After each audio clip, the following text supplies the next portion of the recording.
የጫካ ወፎች ጫጫታ ለሱ ብቸኛ ሙዚቃዎቹ ነበሩ። ጊዜው ወደ ምሽት አዘነበለ።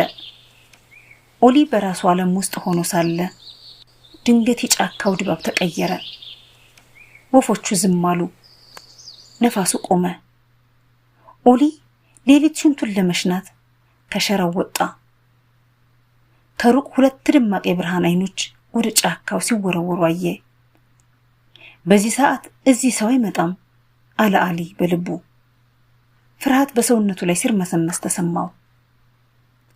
አንዲት ዘመናዊ ጥቁር መኪና የዛፎቹን ቅርንጫፍ እየሰበረች ወደ ጫካው ዘልቃ ገባች። አሊ በፍጥነት ወደ ጥቅጥቅ ያለ ቁጥቋጦ ውስጥ ተወረወረ። መተንፈስ አቆመ። ልቡ እንደ ከፈሮ ትመታለች። መኪና ቆመች። 3 ሰዎች ወረዱ።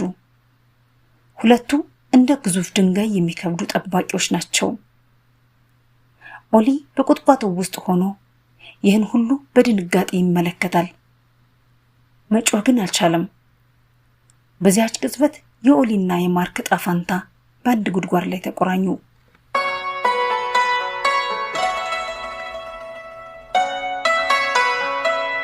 ጠባቂዎቹ ከኋላው ወንበር ላይ አንድ ሰው ጎትተው አወጡ። ይህ ሰው ቢሊነሩ ማርክ ነው። የለበሰው የሱፍ ልብስ ተቀብዷል። ፊቱ በደም ተለውሷል። እጆቹ በጠንካራ ገመድ ወደ ኋላ ታስረዋል። በአፉ ውስጥ የተቀረቀረው ጨርቅ እንዳይጮህ አግዶታል።